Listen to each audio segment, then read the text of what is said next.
Hello, നമസ്കാരം. ഇന്ന് നമ്മുടെ പുതിയ നോവലിൻ്റെ ഒരു തുടക്കമാണ് കേട്ടോ. ഒരു കുടുംബ പശ്ചാത്തലത്തിൽ ഒരുങ്ങുന്ന ഒരു നോവൽ. അപ്പം എല്ലാവർക്കും നോവലിലേക്ക് സ്വാഗതം. മാലാഖമാർ എന്നാണ് നോവലിൻ്റെ പേര്.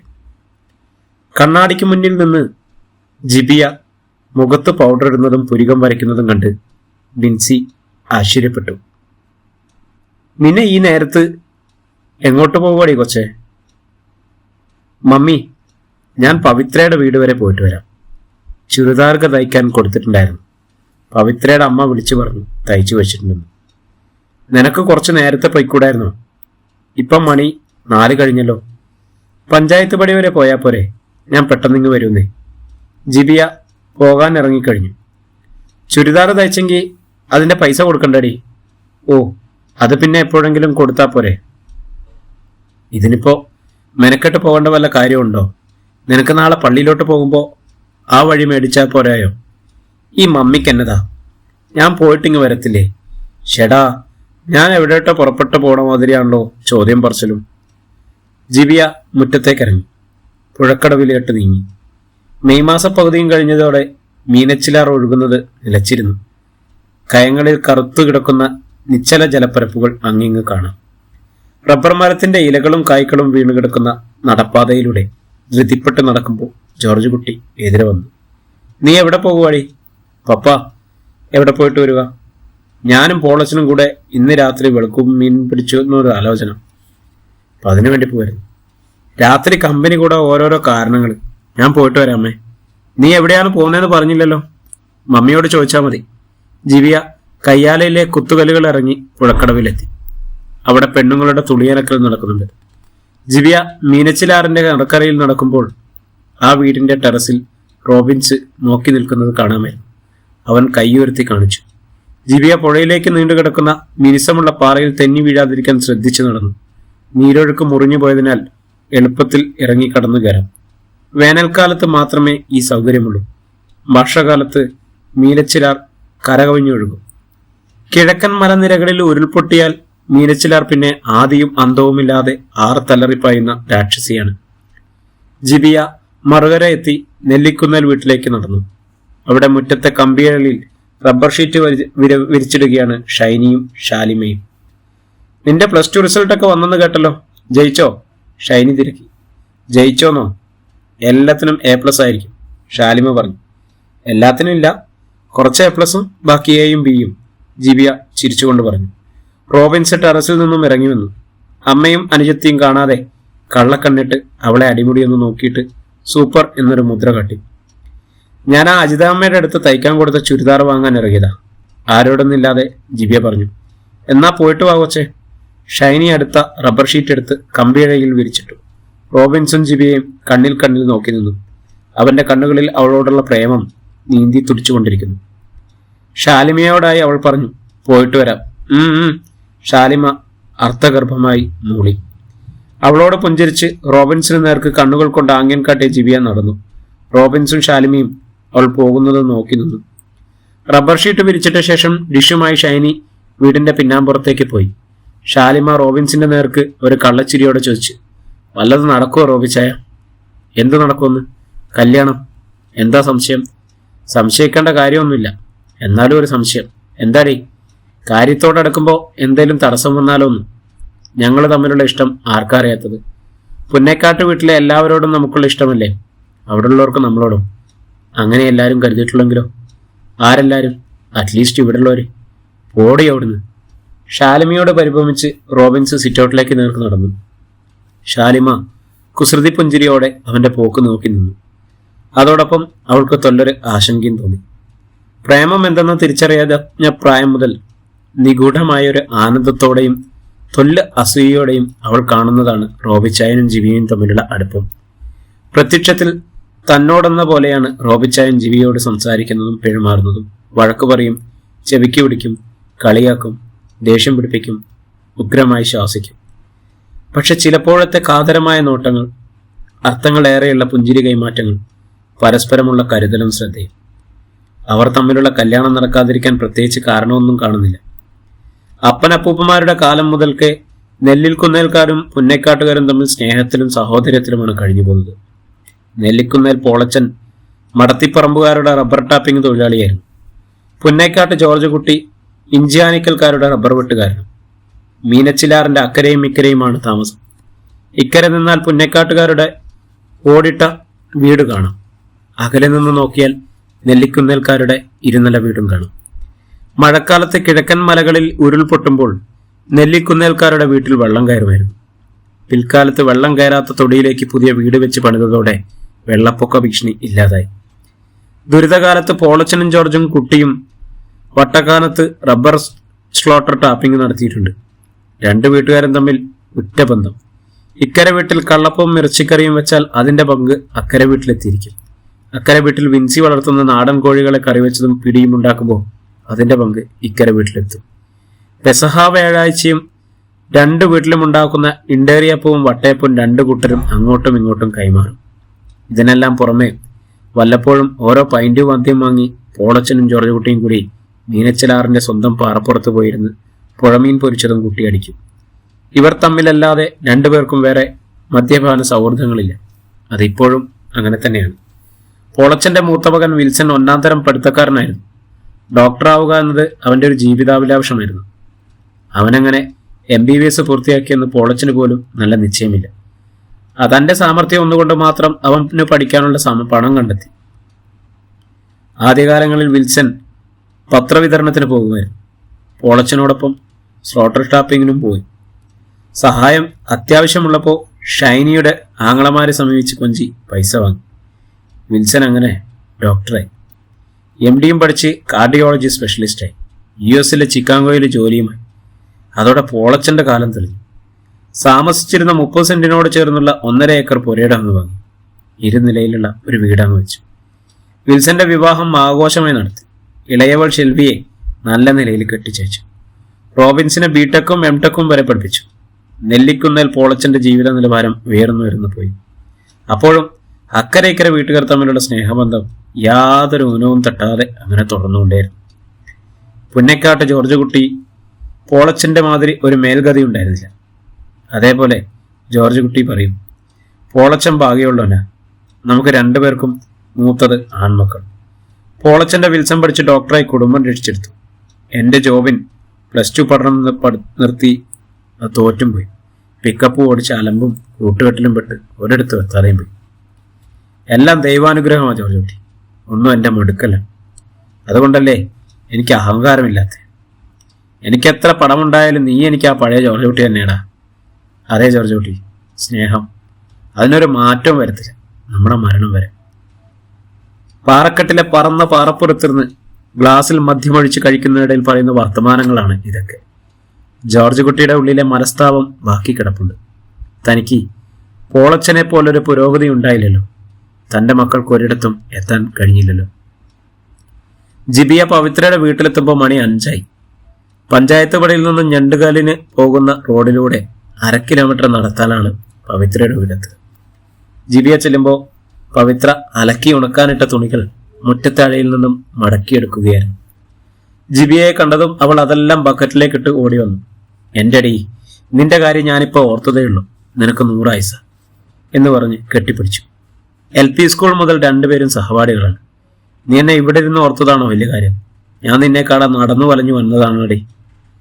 അയ്യോടി മോളെ, എനിക്കറിയാം നീ ചുരിദാർ വാങ്ങാൻ വന്നതല്ലേ, എന്നിട്ട് എന്നെ കാണാൻ വന്നതാണെന്ന്. എനിക്കെന്താടേ ഇപ്പൊ ചുരിദാറിന്റെ ആവശ്യം? ഞാൻ നിന്നെ കാണാൻ വേണ്ടി തന്നെ വന്നതാ. ആണോ? എന്നാ ഇത് വെച്ചോ. പവിത്ര അവളുടെ കവളത്തൊരു മുത്തം കൊടുത്തു. വീട്ടിനുള്ളിൽ നിന്നും അജിതാമ്മയുടെ തയ്യൽ മെഷീന്റെ ഒച്ച കേൾക്കാമായിരുന്നു. പവിത്ര ജിബിയായെയും കൂട്ടിക്കൊണ്ട് അങ്ങോട്ടേക്ക് ചെന്നു. ജിബിയായെ കണ്ടതും അജിതാമ്മ തയ്യൽ മെഷീൻ ചവിട്ടുന്നത് നിർത്തി. ആ വന്നോ? നിന്റെ ഉടുപ്പുകൾ ഞാൻ തയ്ച്ചു വെച്ചിട്ട് ദിവസം 3 അവർ പറഞ്ഞു. വന്ന് വാങ്ങിച്ചാൽ മാത്രം മതിയോ? തയ്യൽ കൂലി തരണ്ടേ? പിന്നെ ഇല്ലെങ്കിൽ ഞാൻ തന്നുവിടില്ലല്ലോ. ജിബിയ അവളുടെ ഡ്രസ്സെല്ലാം തയ്ക്കുന്നത് അജിതാമ്മയെ കൊണ്ടാണ്. വലിയ തയ്യൽക്കാരിയൊന്നും അല്ലെങ്കിലും അജിതാമ്മ അയൽക്കാർക്ക് ഏൽപ്പിക്കുന്ന ജോലിത്തരങ്ങൾ ആക്ഷേപമില്ലാത്ത മട്ടിൽ തയ്ച്ചു കൊടുക്കും. വീട്ടിലെ ഇരിപ്പുമുറിയിലാണ് stitching centre. May, June, July മാസങ്ങളിൽ അജിതാമ്മയ്ക്ക് നല്ല തിരക്കാണ്. സ്കൂൾ യൂണിഫോമുകൾ ധാരാളമായിട്ട് കിട്ടും. ബിയ, നീ ഇരിക്കുമോളെ, പവിത്ര ഒരു ചായ എടുത്തു കൊടുക്കടി, അജിതാമ്മ നിർദ്ദേശിച്ചു. പവിത്ര അടുക്കളയിലേക്ക് കടന്നപ്പോൾ ജിബയും കൂടി ചെന്നു. ജിബയ്ക്ക് സ്വന്തം വീട്ടിലെന്ന പോലെ സ്വാതന്ത്ര്യമാണ് പവിത്രയുടെ വീട്ടിൽ. നീയും ചായയും കാപ്പിയും ഒന്നും എടുക്കണ്ടടി കേട്ടോ, ജിബിയ പറഞ്ഞു. അതെന്താടി? എനിക്കറിയാന്നേ, ചായ ഇടാനൊക്കെ പഠിച്ചു. വേണ്ടടി സുന്ദരിക്കുട്ടി. ജിബിയ അവളുടെ കവിളത്ത് കിള്ളി. ഇന്നെന്താണ് ഒരു പുന്നാരം? മറ്റേയാളെ കണ്ടോ? പവിത്ര കുസൃതിയോട് ചോദിച്ചു. അതൊക്കെ എന്നും കാണുന്നല്ലേ. അപ്പുറത്തെ മുറിയിലോട്ടിരിക്കും, വാ. പവിത്ര ജിബിയയെ അപ്പുറത്തെ മുറിയിലേക്ക് കൂട്ടിക്കൊണ്ടുപോയി. അച്ഛനോടെ പോയി? ജിബിയ തിരികെ. അച്ഛനെ രാഷ്ട്രീയം. അതാവുമ്പോൾ 24 മണിക്കൂറും വീട്ടിൽ നിന്ന് മാറി നിൽക്കാനോ? വീട്ടിലെ കാര്യങ്ങളൊന്നും അറിയാൻ വേണ്ട. നല്ല കൈമടക്ക് കിട്ടുന്നുണ്ടായിരിക്കും അല്ലടി? പിന്നെ കൈമടക്ക് 10 കാശിൻ്റെ ചില്ലറ പോലും ഇല്ല. അത് പൊട്ടേന്ന് വെക്കാം. വീട്ടിൽ നിന്ന് എടുത്തുകൊണ്ട് പോയി ചിലവാക്കുക. അമ്മ തയ്ച്ചുകൊണ്ടിരിക്കുന്ന പൈസയൊക്കെ എരന്ന് വാങ്ങിക്കും. അമ്മയല്ലായിരുന്നെങ്കിൽ ഞാനും വിഷ്ണുവും ദീപയും പിച്ച തണ്ടിയനെ, പവിത്ര വല്ലായ്മയോടെ പറഞ്ഞു. എന്നതാ നിന്റെ പ്ലാൻ? +2 കഴിഞ്ഞല്ലോ, നിനക്ക് എല്ലാത്തിനും A+ അല്ലേ? വല്ലതും തീരുമാനിച്ചോ? ഒന്നും തീരുമാനിച്ചില്ലടി. എനിക്ക് പഠിക്കണം. ഇവിടെ അച്ഛനോടോ അമ്മയോടോ മാറി മാറി ചോദിച്ചു. അവരാണെങ്കിൽ ഒന്നും പറയുന്നില്ല. നിനക്ക് എന്നാ പഠിക്കാൻ ആഗ്രഹം? എന്നതായാലും വേണ്ടില്ല. എന്നെ ഏത് കോഴ്സിൽ ചേർത്താലും ഞാൻ നന്നായിട്ട് പഠിക്കും. എനിക്ക് മെഡിസിൻ്റെ എൻട്രൻസ് കോച്ചിങ്ങിന് പോകണമെന്നൊക്കെ ഉണ്ട്. മോള് ടീച്ചറും എന്നോട് അങ്ങനെയാണ് പറഞ്ഞത്. ഒന്നുമില്ലെങ്കിൽ BCom ചേർത്താൽ മതിയായിരുന്നു. പവിത്ര അവലാതിപ്പെട്ടു. അരിതാമ്മയോട് കാര്യമായിട്ട് പറ. അമ്മയ്ക്ക് എന്നാ ചെയ്യാൻ പറ്റും? തയ്യൽ മെഷീനിൽ നിന്ന് കിട്ടുന്നത് കൊണ്ട് വീട്ടു ചെലവിന് പോലും തികയത്തില്ല. എന്നെ ഇനി പഠിപ്പിക്കത്തില്ലേന്ന് ഓർക്കുമ്പോൾ പേടി വരുമോ? സാരമില്ലടി, ഒക്കെ ശരിയാവും.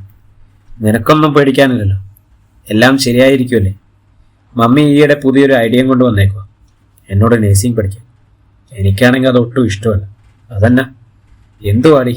രക്തം, മലം, മൂത്രം, കഫം, മുറിവ്, വ്രണം, ചലം, പഴുപ്പ്, ക്യാൻസർ. എനിക്കതൊന്നും ഓർക്കാൻ പോലും മേല. എനിക്ക് അതാണെങ്കിലും മതിയായിരുന്നു. ഞാൻ പഠിച്ചോളായിരുന്നു. നീ പഠിച്ച് ഡിഗ്രിയും B.Ed ഒക്കെ എടുത്ത് ഒരു ടീച്ചറാണ്. നിനക്ക് ചേരുന്ന ജോലി അതാ, ജിബിയ ചിരിയോടെ പറഞ്ഞു. നിനക്ക് ജോലിയൊന്നും വേണ്ടേ? എനിക്ക് റോബിൻസിന്റെ കൂടെയുള്ള ജോലി മതി, ഭാര്യയുടെ ജോലി. ഉടനെ നടക്കൂടി. എനിക്ക് 18 തികയാൻ വെയിറ്റ് ചെയ്യുമായിരുന്നു. കഴിഞ്ഞ മാസം ആ കടമ്പ കടന്നു. ഡിസംബറിന് മുൻപ് എന്തായാലും കല്യാണം നടത്തുമെന്ന് റോബിച്ചൻ പറഞ്ഞു. നിന്റെ ഭാഗ്യം. നീ ആശിച്ച ആളെ തന്നെ സ്നേഹിക്കാൻ കിട്ടിയല്ലോ.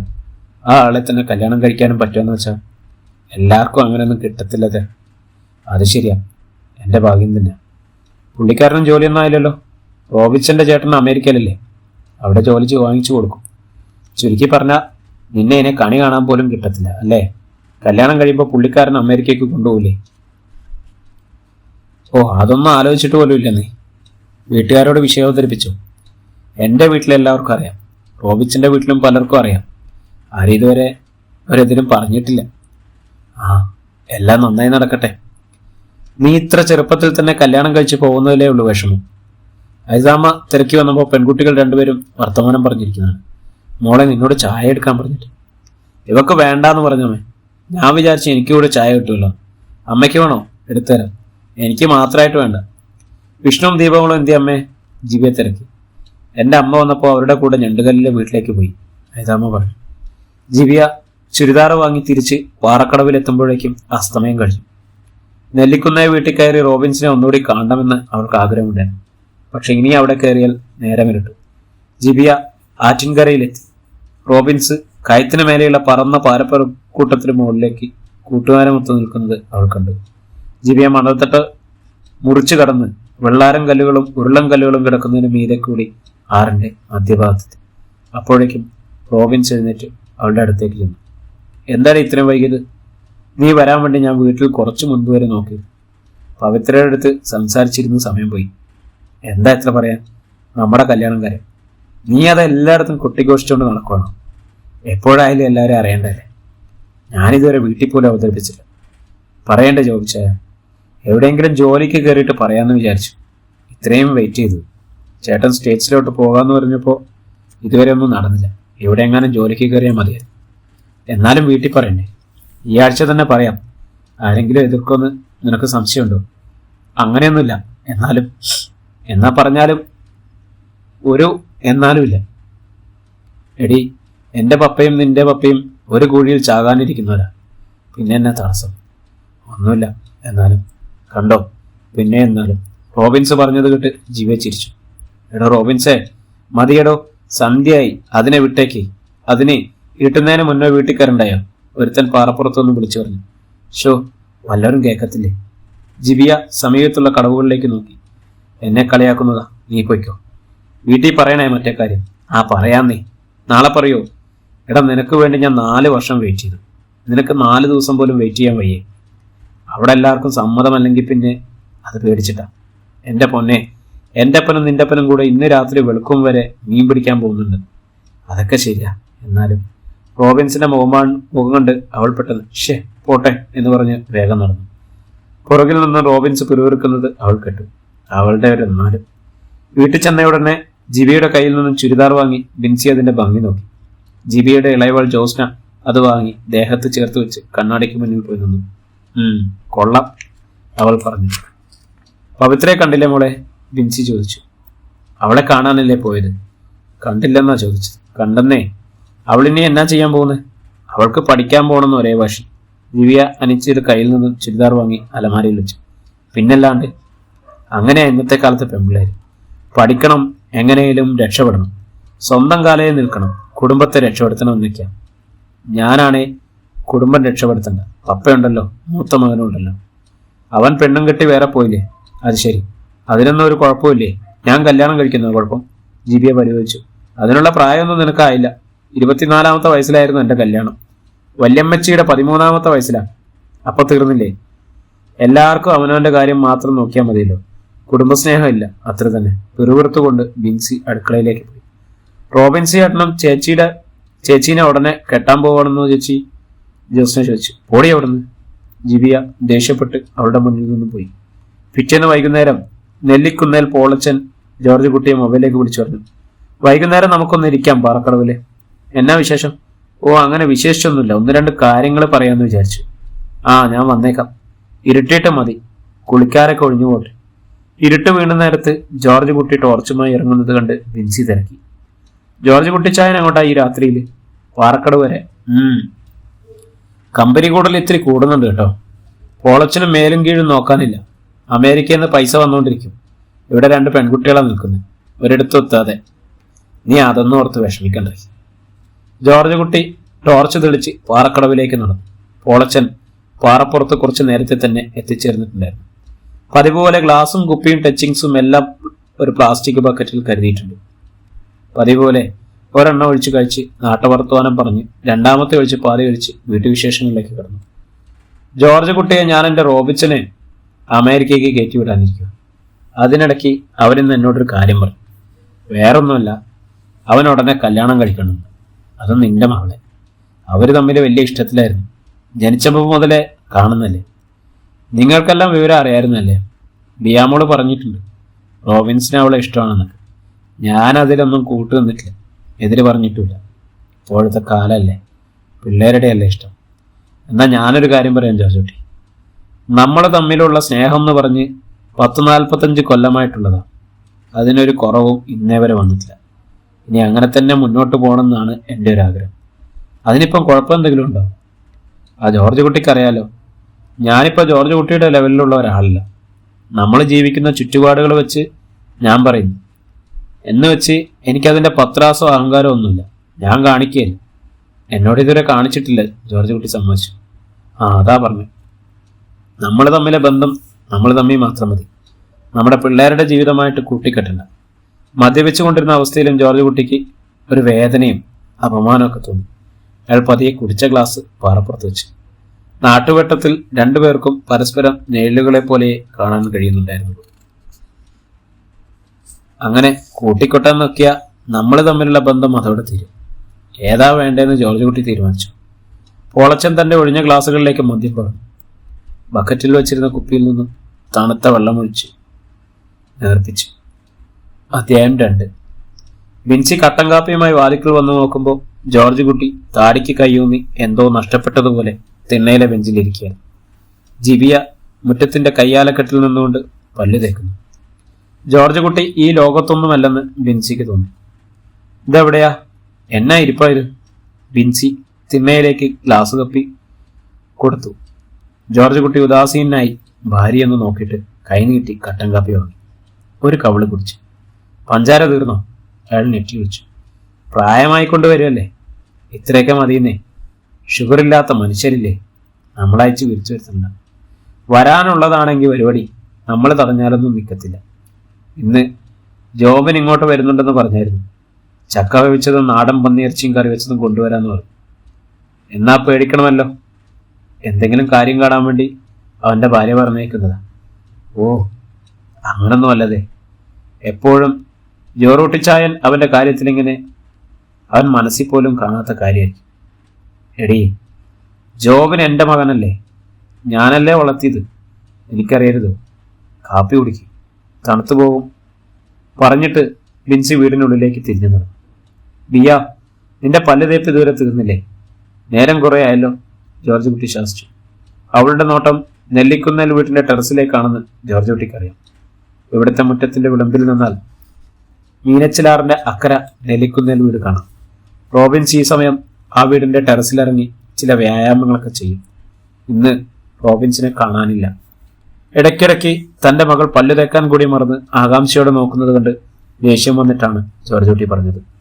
ദിവ്യ അപ്പോൾ തന്നെ ബ്രഷ് ചെയ്യുന്നത് നിർത്തി മുറ്റത്തിന്റെ കോണിൽ വെച്ചിരുന്ന ബക്കറ്റിൽ നിന്നും മഗ്ഗിൽ വെള്ളമെടുത്ത് വായും മുഖവും കഴുകി. ദിവ്യ അഴയിൽ നിന്നും തോർത്തെടുത്ത് മുഖം തുടച്ചുകൊണ്ട് തിണ്ണയിലേക്ക് കയറി. ഞാൻ സ്കൂൾ വരെ പോയിക്കോട്ടെ പപ്പ. എന്നാ കാര്യം? കൂടെ പഠിച്ചവരൊക്കെ ഇന്ന് വരുന്നുണ്ടേ. അവിടെ എന്നതാ വിശേഷം? പ്രത്യേകിച്ചൊന്നുമില്ല. എല്ലാവരും പിരിഞ്ഞ് പല വഴിക്ക് പോകുമല്ലേ, ഒന്നിച്ചൊന്നുകൂടെ കാണാനും എങ്ങോട്ടേക്കാ പോണെന്ന് അറിയാൻ. ജോർജ് കുട്ടി ഒന്ന് മൂടി. 9 മണിക്ക് ഡ്രസ്സ് മാറി ജിബിയ ഇറങ്ങിയപ്പോൾ ജോർജ് കുട്ടി പറഞ്ഞു, സ്കൂളിൽ പോയിട്ട് നേരെ ഇങ്ങോട്ട് തിരിച്ചു പോന്നേക്കണം, വേറെ ഒരിടത്തും പോകണ്ട. വേറെ പോവനാ? നെല്ലിക്കുന്നേപ്പ് കയറി ശാലിമിയെ ഒരിടത്തും കയറണ്ട. അക്കരെ വീട്ടിൽ കയറിയാൽ തന്നെ പപ്പ. കയറണ്ടെന്ന് പറഞ്ഞാൽ വേണ്ട. ജിബിയ അന്താളിച്ചു. പോട്ടെ പോട്ടെ എന്ന് വിചാരിക്കുമ്പോൾ നിനക്ക് സ്വാതന്ത്ര്യം കൂടുതലാണ്, അതുകൊണ്ടാ പറഞ്ഞത്. ഞാൻ എന്നാ ചെയ്തിട്ടാ പപ്പ വഴക്ക് പറയുന്നത്? നിന്റെ മനസ്സിലിരിപ്പൊക്കെ ഇവിടെ എല്ലാവർക്കും അറിയാം.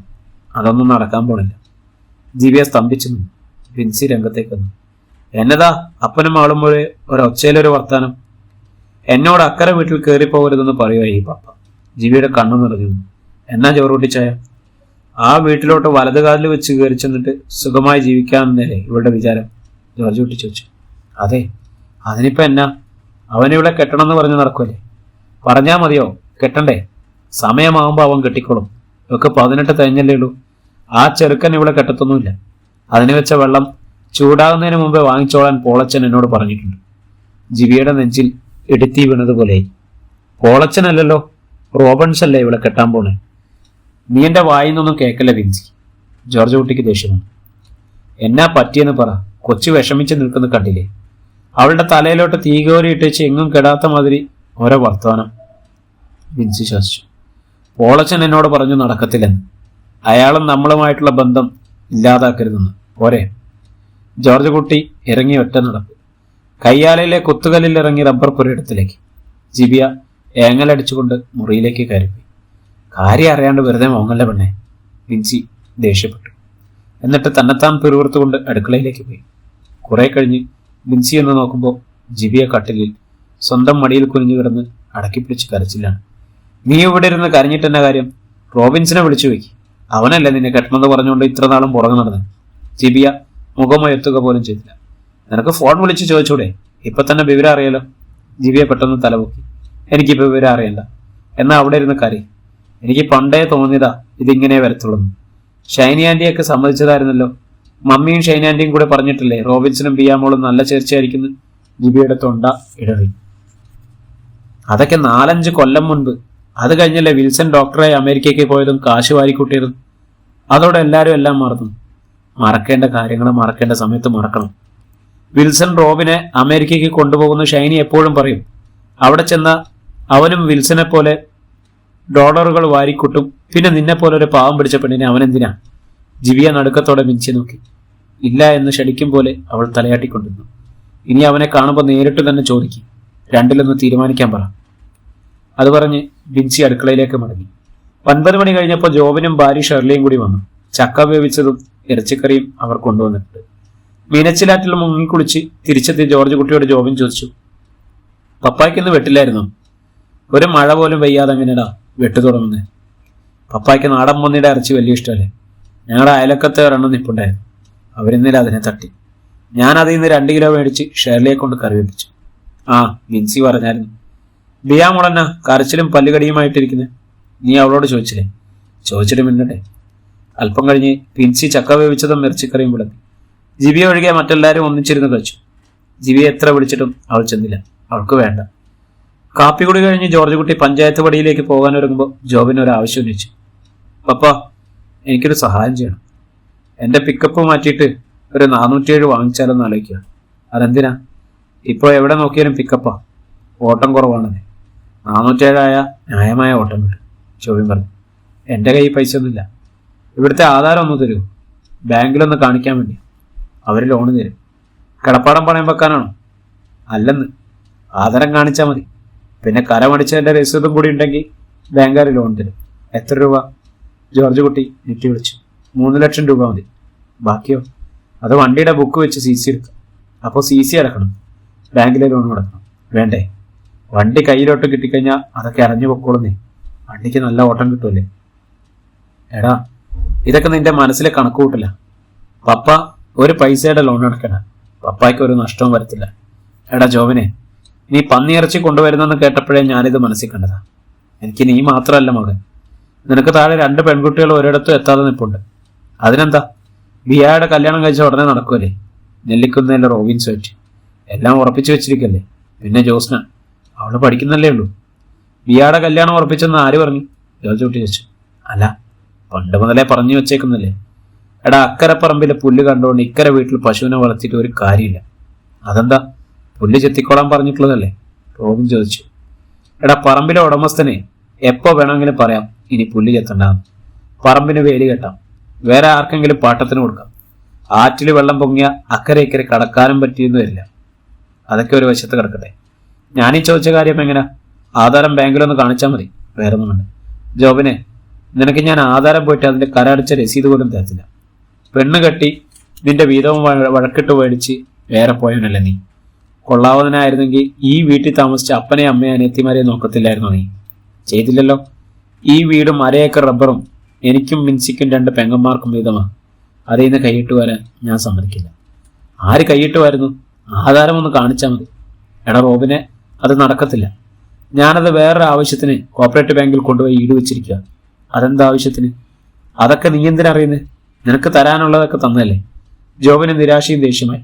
അയാളുടനെ ഷേർലിയെ വിളിച്ചു. വാടി പോകാം. അറുത്ത കൈക്ക് ഉപ്പ് തേക്കാത്ത ഒരു അപ്പനെ എനിക്ക് കിട്ടിയത്. ആണേ, എന്നാ നീ വേറെ ഒരെണ്ണം മാറിയെടുത്തു. ജോർജ് കുട്ടൻ പറഞ്ഞു. എടി, നീ വരുന്നുണ്ടോ? ജോബിനകത്തേക്ക് നോക്കി ചെയ്തു. ഷേർലി അടുക്കളയിൽ വിൻസിയുമായി തർക്കിക്കുകയാണ്. മമ്മി ഒരു വാക്ക് പറഞ്ഞാൽ പപ്പ സമ്മതിക്കും. ഒരു കുടുംബം രക്ഷപ്പെടുന്ന കാര്യമാണ്. എന്നോടൊന്നും ചോദിക്കുകയും വേണ്ട, പറയാൻ വേണ്ട. അതൊക്കെ പപ്പയോട് നേരിട്ട് ചോദിച്ചാൽ മതി. വിൻസി കൈയൊഴിഞ്ഞു. ഷേർലി മുഖം വീർപ്പിച്ചിറങ്ങിപ്പോയി. മുറ്റത്തിറങ്ങി വന്ന ജോബിന്റെ ഒപ്പം ചെന്നിട്ട് അവൾ അരിശം കൊണ്ട് ചോദിച്ചു. കയ്യിലിരുന്ന കാശ് കൊടുത്ത് പന്നിയിറച്ചിയും വാങ്ങിച്ച് ചക്കയും വെട്ടിപ്പുഴുങ്ങിക്കൊണ്ട് വന്നിട്ട് ഇപ്പം എന്തായി? ഞാൻ അപ്പോഴേ പറഞ്ഞതാ വേണ്ടാന്ന്. ഞാനറിഞ്ഞോ ഇങ്ങനെ മനസാക്ഷിയില്ലാത്ത തന്തയും തള്ളയാണെന്ന്? എൻ്റെ മോനെ, ദോഷം പറയരുതല്ലോ. നല്ല ചക്കപ്പുഴുക്കും കറിയുമായിരുന്നു. നീ എല്ലാ ആഴ്ചയിലും ഇങ്ങനെ കൊണ്ടുവന്ന് തരണമെന്ന് ഞങ്ങളുടെ ആഗ്രഹം. അതങ്ങനെ ചെയ്താൽ അതിൻ്റെ അനുഗ്രഹവും സന്തോഷവും നിനക്ക് കിട്ടും. ജോർജ് കുട്ടിയുടെ ഉപദേശ രൂപേണ പറഞ്ഞു. വാ പോകാം. ഇവിടെ നിന്ന് വല്ലതും പറഞ്ഞു പോകും. ജോബനും ഷേർലിയും മുറ്റത്തു നിന്നും ഇറങ്ങിപ്പോയി. നെല്ലിൽക്കുന്നേ വീട്ടിൽ റോബിൻസ് ഇളക്കിവിട്ട സംഘർഷാവസ്ഥ 1-ാം ഘട്ടം പിന്നിട്ടു. ആകാശം ഇടിഞ്ഞു വീണാലും ശരി, പുന്നക്കാട്ട് ജോർജ് കുട്ടിയുടെ മകൾ ജിബിയുടെ വിവാഹം കഴിക്കാൻ റോബിൻസിനെ അനുവദിക്കില്ലെന്ന് പോളച്ചൻ കഠിന ശപഥം എടുത്തതോടെ അംഗം ഒന്നുകൂടി മുറുകി. താൻ ഈ ജീവിതത്തിൽ എന്തെങ്കിലും ഒരു പെണ്ണിനെ വിവാഹം കഴിക്കുന്നെങ്കിൽ അത് ജിബിയായിരിക്കും എന്നൊരു പ്രഖ്യാപനം നടത്തി നോക്കി റോബിൻസ്. നീ കഴിച്ചോടാ, അതാണ് നിന്റെ തീരുമാനമെങ്കിൽ ഇപ്പൊ ഇറങ്ങിക്കോളാം ഈ വീട്ടിൽ നിന്ന്. ഒരുത്തം പോയാലും എനിക്ക് വേറൊരുത്തം കൂടിയുണ്ട് മകനായിട്ട്. പക്ഷെങ്കിൽ എന്റെ സ്വത്തിൽ നിന്ന് 5ന്റെ കാശ് കിട്ടുന്ന എന്റെ മോൻ കരുതണം.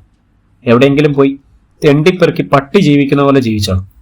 എനിക്ക് പപ്പയുടെ കാശ് വേണ്ട. ഞാൻ ജോലി ചെയ്ത് ജീവിക്കണം. നിനക്ക് നാണം ഉണ്ടോടാ നന്ദി കെട്ടവനെ ഇങ്ങനെ പറയാൻ? നിന്നെ ജോലി കിട്ടാൻ പാകത്തിന് പഠിപ്പിച്ചത് ആരാടാ? നിന്നെ ജനിപ്പിച്ച നിന്റെ തന്ത. വല്ലവന്റെ തോട്ടത്തിൽ പോയി റബ്ബർ വെട്ടി നിനക്ക് ഉണ്ണാനും ഉടുക്കാനും പഠിക്കാനും ഉണ്ടാക്കി തന്നതിന്റെ തഴമ്പ് എന്റെ കയ്യിൽ ഇപ്പോഴും പോയിട്ടില്ല. എന്നിട്ട് നീ ജോലി ചെയ്ത് ജീവിച്ചോളാം. പോയി കൂലിപ്പണി ചെയ്തോണം. അതാ അന്തസ്. പിന്നെ അമേരിക്കയിലോട്ട് പോകാമെന്ന് വിചാരിക്കുന്ന വിൽസനോട് ഞാൻ പറഞ്ഞേക്കാം. എന്നെ കടല് കരുത്തരുതെന്ന്. ഞാൻ ബിയായെ കല്യാണം കഴിച്ച പപ്പായ്ക്ക് എന്താ നഷ്ടം?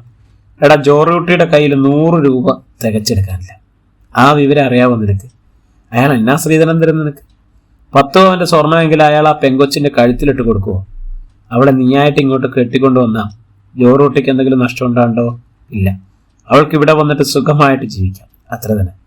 നിനക്ക് അവളെക്കായാലും നല്ല ഒന്നാന്തരം പെണ്ണിനെ കിട്ടും. ലക്ഷക്കണക്കിന് രൂപയും കാറും 100 പവൻ പൊന്നും ശ്രീധനമായിട്ട് കിട്ടും. അവനവന്റെ നിലയ്ക്കും വിലയ്ക്കും പറ്റിയ ആളുകളെ ബന്ധുക്കളായിട്ട് കിട്ടും. എടാ മോനെ, ബന്ധുബലം എന്ന് വെച്ചാൽ അത്ര നിസാരമല്ല. റോബിൻസ് ജിബയ്ക്ക് വേണ്ടി അങ്ങേയറ്റം വാദിച്ചുവെങ്കിലും പോളച്ചന്റെ നിർബന്ധ ബുദ്ധിക്ക് മുന്നിൽ അതൊന്നും വില പോയില്ല. അപ്പനും മകനും തമ്മിലുള്ള വഴക്ക് മൂർച്ഛിച്ചപ്പോൾ ഷൈനി തന്റെ ആങ്ങളമാരെ വിളിച്ചിരുത്തി. അവർ രണ്ടുപേരും റോബിൻസിന്റെ ഇടവും വലവരുന്ന് ബ്രെയിൻ വാഷിംഗ് ആരംഭിച്ചു. ജിബിയെ വിവാഹം കഴിച്ചാലുണ്ടാവുന്ന നഷ്ടങ്ങൾ, തങ്ങളുടെ നിലയ്ക്കും വിലയ്ക്കും മൊത്ത പെണ്ണിനെ കല്യാണം കഴിച്ചാൽ കിട്ടുന്ന ലാഭങ്ങൾ ആദ്യം റോബിൻസ് കഠിനമായി ചെറുത്തു നിന്നു. ജിബയ്ക്ക് തന്നോടുള്ള സ്നേഹത്തെക്കാൾ വലുതല്ല പപ്പയുടെ മുഴുവൻ സ്വത്തുമെന്ന് അവൻ വീരോടെ പറഞ്ഞപ്പോൾ അമ്മാച്ചന്മാർ ചിരിച്ചു. നീ നല്ലപോലെ മനസ്സിരുത്തി ആലോചിക്കും, ഞങ്ങളെ 2 ദിവസം കഴിഞ്ഞു വരാം. പാലായിൽ നിന്നും വന്ന അമ്മാച്ചന്മാർ തിരികെ പോയി. മടത്തിൽ പറമ്പിൽക്കാരുടെ റബ്ബർ തോട്ടത്തിലെ നടപ്പാതയിൽ നിന്നും അല്പം മാറിയുടെ കല്ലുവെട്ടാങ്കുഴിയിൽ വെച്ചായിരുന്നു കൂടിക്കാഴ്ച. 2 വീട്ടുകാരുടെയും കർശനമായ വിലക്കുകൾ നിമിത്തമായിരുന്നു ഈ കൂടിക്കാഴ്ചയ്ക്ക് ഒരു നിഗൂഢ സ്ഥലം തിരഞ്ഞെടുക്കേണ്ടി വന്നത്. ഏതാനും ദിവസം മുൻപ് വരെ റോബിൻസിന് ജിബിയുടെ വീട്ടിൽ വരാനും അവളോട് എത്ര നേരം വേണമെങ്കിലും സംസാരിക്കാനും സ്വാതന്ത്ര്യമുണ്ടായിരുന്നു. മീനച്ചിലാറിന്റെ മണൽത്തിട്ടയിൽ കൂടി നടന്ന് പാറക്കടവിന്റെ പരന്ന പാറപ്പുറത്തിരുന്ന് പള്ളിയിലേക്കുള്ള റോഡിലൂടെ നടന്ന് അവർ സംസാരിച്ചിട്ടുണ്ട്. റോബിൻസിന്റെ വീട്ടിൽ വരാനും അവന്റെ മുറിയിൽ കയറി ചെല്ലാനും ജിബയ്ക്ക് മൗനാനുവാദമുണ്ടായിരുന്നു. മറ്റുള്ളവരുടെ കണ്ണുവെട്ടിച്ച് റോബിൻസിനെ അവളെ ഒന്ന് കെട്ടിപ്പിടിക്കാനോ ഉമ്മ കൊടുക്കാനോ ഉള്ള അവസരങ്ങളും കിട്ടിയിരുന്നു. ഇപ്പോ റോബിൻസിനും ജിബയ്ക്കും ഇടയിൽ മതിലുകളാണ്, മുള്ളുവേലികൾ, ജാഗ്രതയുള്ള കണ്ണുകൾ. ഒറ്റിക്കൊടുക്കുന്നവർ ഇതെല്ലാം കഴിഞ്ഞ് ഏതാനും ദിവസങ്ങൾ കൊണ്ട് ആവിർഭവിച്ചതാണ്.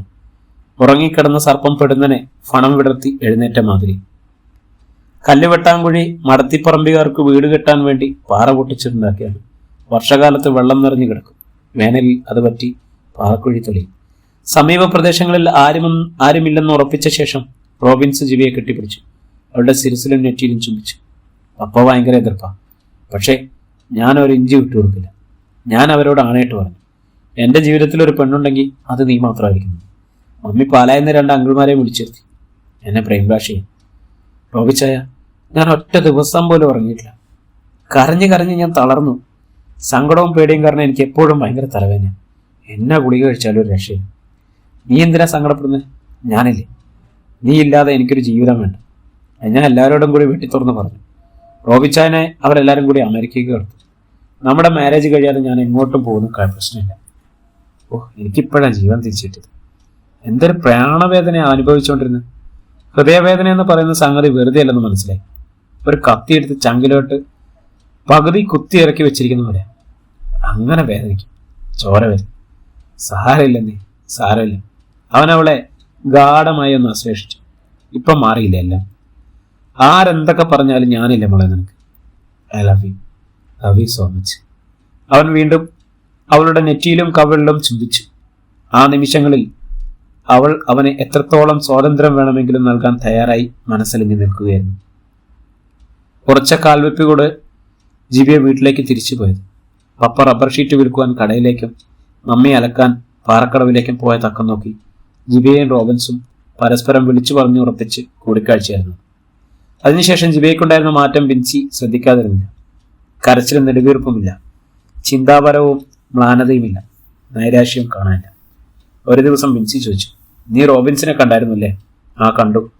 എപ്പം, എവിടെ വെച്ച്? എന്നാ ഇപ്പൊ ചോദിക്കാൻ കാരണം? നിനക്ക് വന്ന മാറ്റം കണ്ടിട്ട്. അവനെന്നാ പറഞ്ഞു? ബിൻസി മാടെ സൂക്ഷിച്ചു നോക്കി. എന്തൊക്കെ എതിർപ്പുണ്ടായാലും ശരി, ഞങ്ങൾ തമ്മിലുള്ള കല്യാണം നടത്തുന്നു. ചുമ്മാ വാക്ക് പറഞ്ഞാൽ പോരാ, അത് പാലിക്കാനുള്ള ആണത്തം കൂടെ കാണിക്കണം. അമേരിക്കൻ ഡോളർ കണ്ടപ്പോൾ പോളച്ചന്റെ ഷൈനിയുടെ നിറം മാറിയതുപോലെ കണ്ടില്ലേ? അവരുടെ അല്ലേ മോൻ. റോബിച്ചായം വാക്ക് പറഞ്ഞ വാക്കാ, എനിക്ക് വിശ്വാസം.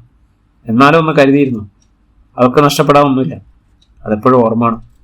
അവരെല്ലാരും കൂടെ ഒന്നിച്ചു നിന്ന് എതിർത്താ അവനൊന്നും ചെയ്യാൻ പറ്റും. ഞാനൊന്നും പറയുന്നില്ല. ബിൻസി ആ വിഷയം വിട്ടു. പാലായിൽ നിന്നും ഷൈനിയുടെ ആങ്ങളമാർ വീണ്ടും വന്നു. അവർ റോബിൻസിനെ അടുത്ത് വിളിച്ചു പറഞ്ഞു, എടാ ഞങ്ങളുടെ കൂടെ നീ പാലാ വരെ എന്ന് വാ, ഒരു ചെറിയ പ്രശ്നമുണ്ട്. എന്താ പ്രശ്നം? അതൊക്കെ പോകുന്ന വഴിക്ക് പറയാം. ഇപ്പൊ പറഞ്ഞാലെന്താ? അതിന്റെ സസ്പെൻസ് പോയാൽ പിന്നെ ഒരു ത്രില്ലില്ല. ഞാനെന്തിനെ വരണമെന്നാ ചോദിക്കുന്നത്? നിങ്ങളുടെ പ്രശ്നം നിങ്ങൾ തീർത്താ പോരെ, നീയും കൂടി വന്നാലേ തീരത്തുള്ളന്നേ. ആൻഡോയും ബ്രിൻഡോച്ചനും നിർബന്ധിച്ചപ്പോ റോബിൻസൺ വഴങ്ങി. എടാ നല്ല ഡ്രസ്സൊക്കെ ഇട്ടോണം, നമ്മളൊരു അമേരിക്കൻ മലയാളി വീട്ടിലോട്ടാ പോകുന്നത്. അവിടെ എനിക്കെന്താ കാര്യം? നിന്റെ ജോലിയുടെ കാര്യത്തിനാണ്. റോബിൻസ് ഡ്രസ്സ് മാറി അങ്കിൾമാരോട് പറഞ്ഞു. ഞാൻ കാറെടുക്കണം, നിന്നെ ഇവിടെ തിരിച്ചു കൊണ്ടുവിടുന്ന കാര്യം ഞങ്ങളേറ്റു, ആൻഡോ പറഞ്ഞു.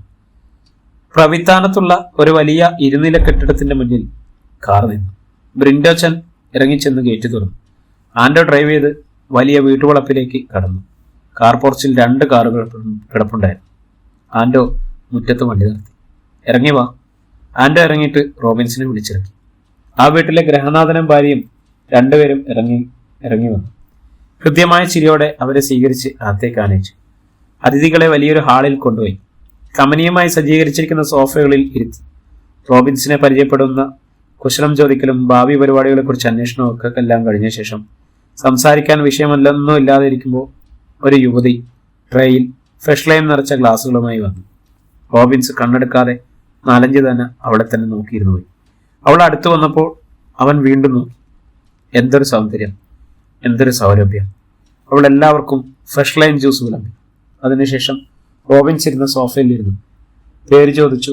റോബിൻസിനെ പരിചയപ്പെട്ടു. റോബിൻസ് തിരിച്ചു. ചിന്നി ജോൺസ്. അവളോട് സംസാരിക്കാൻ തന്നെ എന്തൊരു സുഖമെന്ന് റോബിൻസ് ഓർത്തു. അരമണിക്കൂറിന് ശേഷം തിരിച്ച് കാറിൽ കയറി പോരുമ്പോൾ ആൻഡോ റോബിൻസിനോട് ചോദിച്ചു, ആ പെണ്ണെങ്ങനെ? നിനക്ക് ഇഷ്ടപ്പെട്ടോ? സുന്ദരിയല്ലേ? ആരും ഇഷ്ടപ്പെടും, നല്ല പെരുമാറ്റം. നിനക്ക് ഏത് കാറാണ് ഇഷ്ടം? BMW ആണോ അതോ ബെൻസ് ആണോ ഓടിയാണോ? അങ്കിൾ എന്നെ കളിയാക്കുവാണോ? എടാ ഇപ്പം നടന്നതൊരു പെണ്ണ് കാണല. നിന്നോട് പറഞ്ഞില്ലെന്നേ ഉള്ളൂ. പറഞ്ഞാൽ നീ സമ്മതിക്കില്ലല്ലോ. ശരിക്കുള്ള പെണ്ണ് കാണൽ നമുക്ക് പിന്നീട് നടത്താം. റോബിൻസ് അന്തം വിട്ടിരുന്നു. എടാ ഒരു ബെൻസ് കാറ്, 50 ലക്ഷം രൂപ, 1.5 കിലോ സ്വർണം, അമേരിക്കയിലോട്ടോ ഒരു ഫ്ലൈറ്റ് ടിക്കറ്റ്, അവിടെ ചെന്നിറങ്ങിയാലുടനെ 2 ലക്ഷത്തിന് മേലെ ശമ്പളം കിട്ടുന്നൊരു ജോലി. എന്നാ പറയുന്നേ? ഇതൊക്കെ ആര്, എങ്ങനെ? അത് പറഞ്ഞില്ലല്ലോ. ആ പെണ്ണിനെയും കിട്ടും, ജിന്നിയെ. നിനക്ക് സമ്മതമാണോ? റോബിൻസ് വിശ്വാസം വരാതെ ആൻഡയെ നോക്കി ഉമിനീരിറക്കി. AC കാറിലിരുന്നിട്ടും അവനങ്ങനെ നെറ്റി വീർത്തു. പ്രിയ കൂട്ടുകാരെ, ഈ അധ്യായം ഇവിടെ തുടരുകയാണ്. നമ്മുടെ അടുത്ത അധ്യായത്തിനായി നമ്മുടെ ചാനലൊന്ന് സബ്സ്ക്രൈബ് ചെയ്യുക, ബെല്ലൈക്കൺ അമർത്തുക, കൂടെ കൂടുക. എല്ലാവർക്കും നന്ദി, നമസ്കാരം.